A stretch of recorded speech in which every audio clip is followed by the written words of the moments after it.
Alors, le CIVAM, on a connu par le biais du parcours classique à l'installation en fait.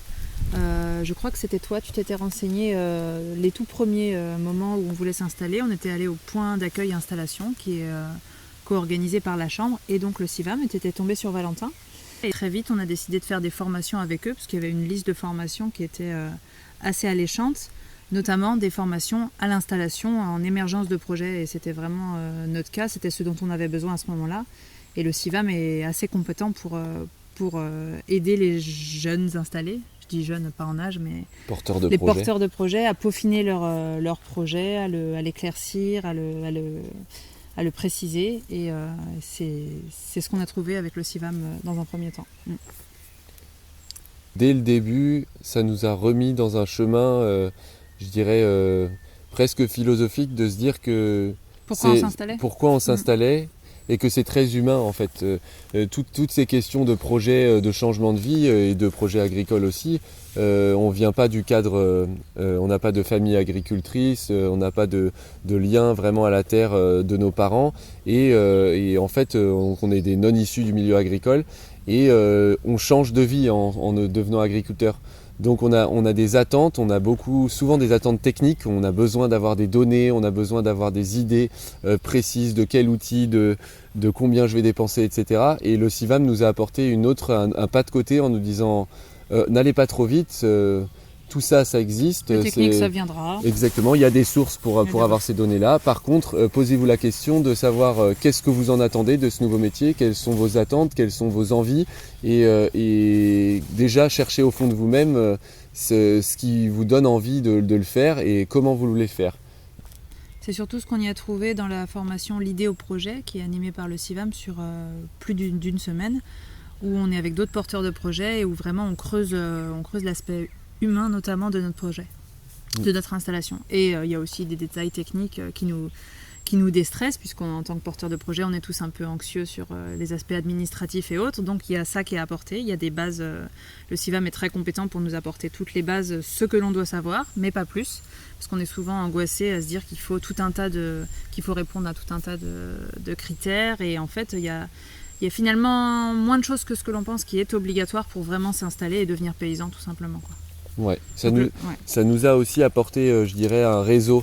Parce qu'en rencontrant des gens qui vont s'installer comme nous on l'a fait, des gens qui, dans différentes productions, dans différentes idées, dans différents cheminements, étapes de leur projet, on se sent plus légitime et ça déstresse aussi. Ça montre que d'autres se posent des questions, d'autres sont plus avancés, d'autres sont moins avancés et on échange tous ensemble. Et c'est ça que nous a apporté le CIVAM, c'est non seulement cet accompagnement qu'on vient de décrire là, plus humain, mais aussi de voir qu'on est plusieurs et de s'accompagner. En fait, on s'est formé en étant formé par les autres aussi et en formant les autres en leur donnant des idées ou des choses qui nous ont aidés, des trucs et astuces, ça aide à former aussi, quoi. Et c'est un peu une spécificité du CIVAM justement, c'est de partir des bases de l'éducation populaire. En fait, il y a plusieurs groupes techniques où on se retrouve entre paysans. Et l'idée, c'est pas forcément de faire intervenir un intervenant extérieur, un sachant, quoi, mais on se retrouve régulièrement tous ensemble, on échange sur nos pratiques et c'est comme ça qu'on avance. Et ça, c'est quelque chose qu'on trouve, je pense, de manière assez spécifique dans le CIVAM, plutôt que dans d'autres structures où les formations, c'est toujours très académique, quoi, un sachant, et puis nous, on vient en tant qu'apprenant. Pratiquement, ça se passe. Il y a différentes manières c'est différentes manières de se rencontrer et d'être en réseau. Il y a des thématiques. Par exemple, on s'est inscrit dans un groupe pool qu'on appelle groupe pool, qui rassemble des gens qui produisent des œufs ou du poulet de chair et d'autres agriculteurs comme nous qui faisons des légumes. Mais il se trouve qu'on a quelques poules et on vend des œufs. On vend à toute petite échelle puisqu'on n'a qu'une dizaine de poules, mais en allant dans ce groupe-là, on échange avec les gens qui savent et les gens qui ont appris. Entre eux déjà ils échangent, donc rien qu'en écoutant on apprend des choses pour nous. Et puis nous on peut leur poser des questions et les choses qu'on a bricolées ou qu'on a trouvées tout seul sur notre ferme peuvent des fois débloquer des problèmes chez d'autres. Et c'est ce qu'on reçoit, en fait on donne et on reçoit, et c'est ça l'éducation populaire, c'est le fait de se retrouver régulièrement dans différentes fermes, donc ça passe par des visites des fermes, des structures ou des discussions, Et ça nous fait avancer dans notre métier. Et d'ailleurs, ce qu'on fait, nous, on fait des légumes, mais beaucoup de choses qu'on fait aujourd'hui, des choses qui nous ont aidés, peut-être des techniques ou des légumes qu'on cultive aujourd'hui, de la manière dont on le fait, on l'a appris parfois dans un groupe technique autre que légumes. On a appris peut-être avec un éleveur ou quelqu'un qui fait du fromage, mais qui se trouve qu'il fait aussi des légumes pour lui ou à côté. Et ben on a eu un retour d'expérience et ça nous a aidés. Donc c'est assez drôle de voir que même des choses qui sont censées être notre cœur de métier et très thématiques, et voilà, et finalement sont transversales. Ouais, donc il y a des groupes comme ça, des groupes un peu thématiques où on se rencontre.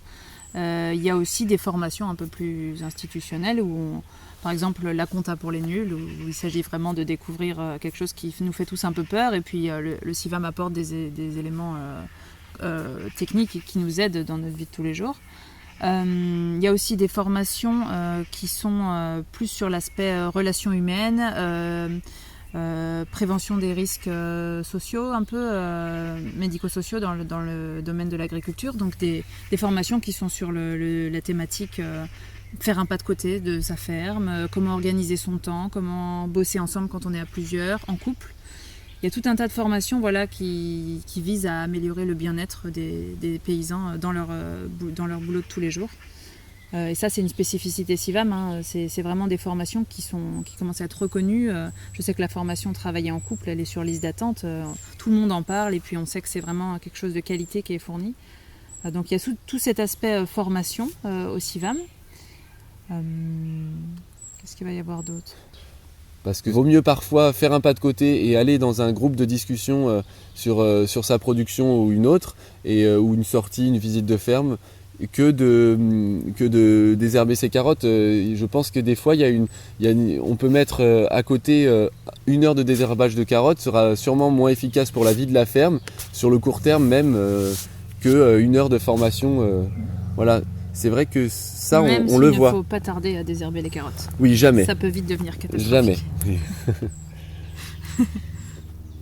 Donc on a une ferme maraîchère principalement. On a aussi 10 poules pour avoir un petit peu d'œufs, mais c'est anecdotique pour l'instant. On produit sur une grande parcelle de 2 hectares, mais on ne met pas tout en culture. On fait des légumes diversifiés de saison.